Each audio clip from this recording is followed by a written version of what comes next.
রহস্য জাতীয় ব্যাপারগুলিতে আমার তেমন বিশ্বাস নেই, তবু প্রায়ই এরকম কিছু গল্প টল্প শুনতে হয়। গত মাসে ঝিকাতলার এক ভদ্রলোক আমাকে বললেন তার ঘরে একটি তক্ষক আছে, সেটি রোজ রাত 1:25 3 বার ডাকে। আমি বহু কষ্টে হাসি সামলালাম।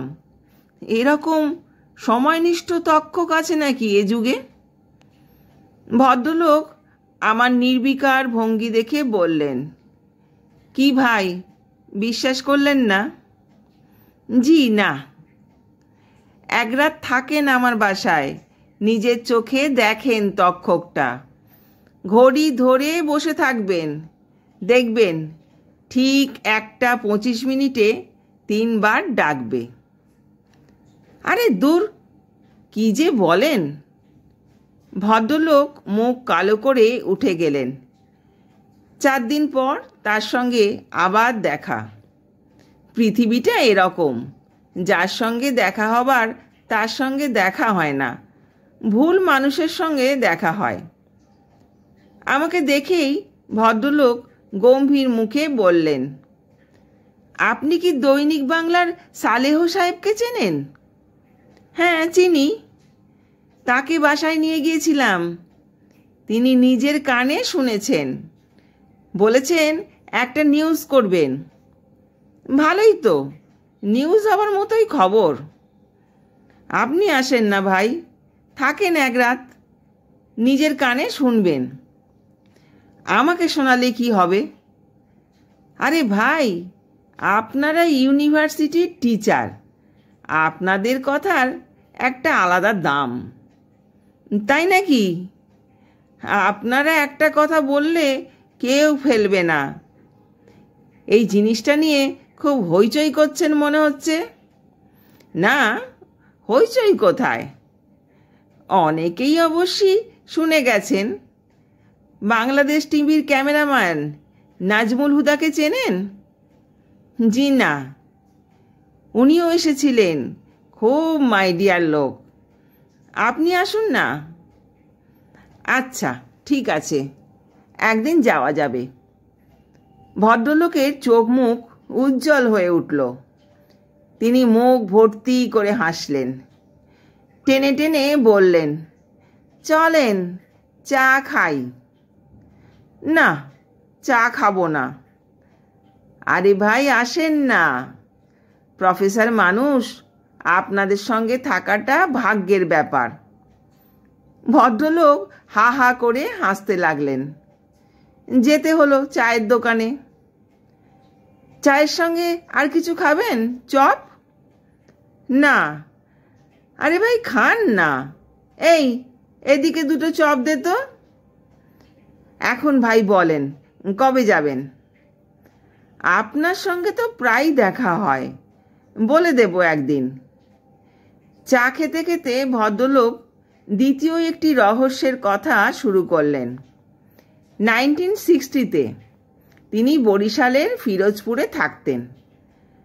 তার বাসার কাছে একটা বিরাট কাঁঠাল গাছ ছিল। অমাবস্যার রাতে নাকি সেই কাঁঠাল গাছ থেকে কান্নার শব্দ ভেসে আসতো। আমি গম্ভীর হয়ে বললাম, সেই কান্নারও কি কোনো টাইম ছিল? মানে নির্দিষ্ট সময় কাঁদতো, আপনার তক্ষকের মতো? ভদ্রলোক আহত স্বরে বললেন, আমার কথা বিশ্বাস করলেন না?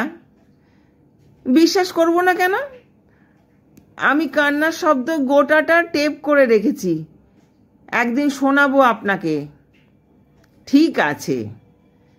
বরিশালের ডিসি সাহেবও শুনেছেন। চেনেন উনাকে? আসগর সাহেব, সিএসপি, খুব খানদানি ফ্যামিলির। না, চিনি না। ডিসি সাহেবের এক ভাই আছেন বাংলাদেশ ব্যাংকে, বিরাট অফিসার। তাই বুঝি?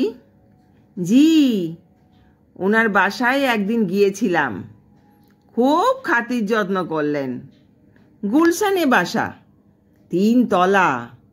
উনি থাকেন 1 তলায়, ওপরে 2টো তলা ভাড়া দিয়েছেন। ভদ্রলোক আমার প্রায় 1 ঘন্টা সময় নষ্ট করে বিদায় হলেন।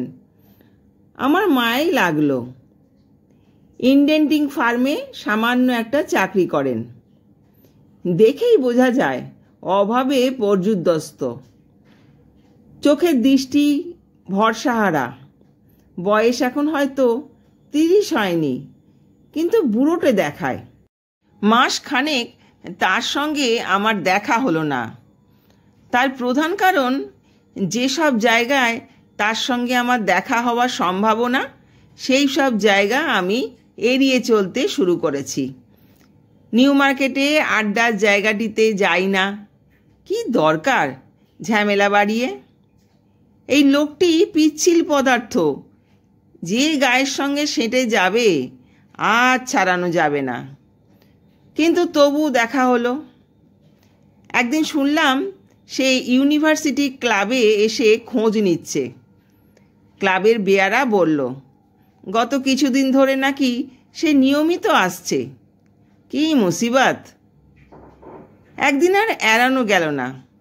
ভদ্রলোক বাসায় এসে হাজির। কি ভাই, আপনি তো আর এলেন না? কাজের ব্যস্ততা। আজ আপনাকে নিতে এসেছি। সে কি? কবি শামসুল আলম সাহেবও আসবেন। তাই বুঝি? জি, চেনেন তো শামসুল আলম সাহেবকে? 2 কবিতার বই বেরিয়েছে, পাখির পালক আর অন্ধকার জ্যোৎস্না। তাই বুঝি? জি, আমাকে 2 বইই দিয়েছেন। খুব বন্ধু মানুষ। বাড়ি হচ্ছে আপনার ময়মনসিংহ, নেত্রকোনা। ও, ওনার ছোট ভাইও গল্প টল্প লেখে, আরিফুল আলম। গেলাম তার বাসায়। ঝিকাতলায় এক গলিতে ঘুপচি মতো 2 কামরার বাড়ি। আমার মেজাজ খুবই খারাপ। রাত 1:30 পর্যন্ত বসে থাকতে হবে সময়নিষ্ঠ তক্ষকের ডাক শোনার জন্য। কত রকম যন্ত্রণা যে আছে পৃথিবীতে। ভদ্রলোক আমাকে ঘরে বসিয়ে অতি ব্যস্ততার সঙ্গে ভেতরে চলে গেলেন। বসার ঘরটি সুন্দর করে সাজানো। মহিলার হাতের সযত্ন স্পর্শ আছে। ভদ্রলোক বিবাহিত জানতাম না। এই নিয়ে তার সঙ্গে কখনো কথাও হয়নি। কিছুক্ষণের মধ্যেই তার স্ত্রী ঘরে এসে ঢুকলেন। অল্প বয়সী তরুণী এবং অসম্ভব সুন্দরী। আমি প্রায় হকচকিয়ে গেলাম। আমার স্ত্রী লীনা। আর লীনা, উনি হুমায়ুন আহমেদ। এর কথা তো তোমাকে বলেছি। উনি লেখেন টেখেন, ছাপা হয়। লীনা হাসি মুখে বলল, জি, আপনার কথা প্রায়ই বলে। লীনা চলে গেল ভেতরে। ভদ্রলোক নিচু গলায় বললেন, লীনার উপন্যাস গল্প লেখার শখ আছে। কয়েকদিন আগে সাপ নিয়ে ও একটা গল্প লিখেছে। মারাত্মক গল্প ভাই, আপনাকে পড়ে শোনাতে বলবো। আমি বললে পড়বে না। আপনিও কাইন্ডলি একটু বলবেন, রিকোয়েস্ট করবেন। আমি বললাম, গুণী মহিলা তো। ভদ্রলোকের চোখ মুখ উজ্জ্বল হয়ে উঠল। তা ভাই, কথাটা অস্বীকার করব না। গানও জানে, নজরুল গীতি ভালো গায়। বাড়িতে টিচার রেখে শিখছে। তাই নাকি? জি, শোনাবে আপনাকে। একটু প্রেশার দিতে হবে আর কি। আপনি একটু অনুরোধ করলেই শোনাবে। কাইন্ডলি একটু রিকোয়েস্ট করবেন। ঠিক আছে, করব। চা এসে পড়ল। চায়ের সঙ্গে বড়া জাতীয় জিনিস, বেশ খেতে। আমি বললাম, কিসের বড়া এগুলো? ডালের নাকি? ভদ্রলোক উচ্চস্বরে হাসলেন। না রে ভাই, ফুলের বড়া। হা হা হা। কত রকম অদ্ভুত রান্না যে লীনা জানে।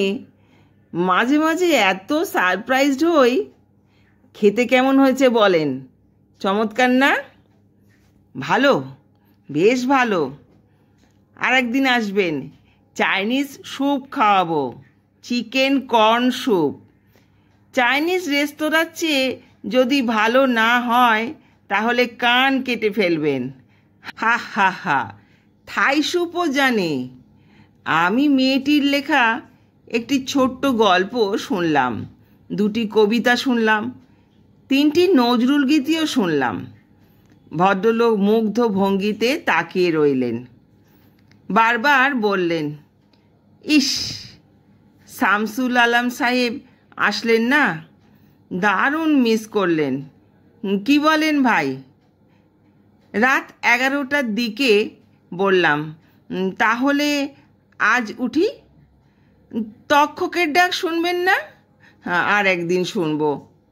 আচ্ছা, ঠিক আছে, ভুলবেন না যেন ভাই, আসতেই হবে। ভদ্রলোক আমাকে এগিয়ে দিতে এলেন। রাস্তায় নেবেই বললেন, আমার স্ত্রীকে কেমন দেখলেন ভাই? খুব গুণী মহিলা। ভদ্রলোকের চোখ মুখ উজ্জ্বল হয়ে উঠল। ধরা গলায় বললেন, মাদরের গলায় মুক্তোর মালা। ঠিক না ভাই? আমি কিছু বললাম না।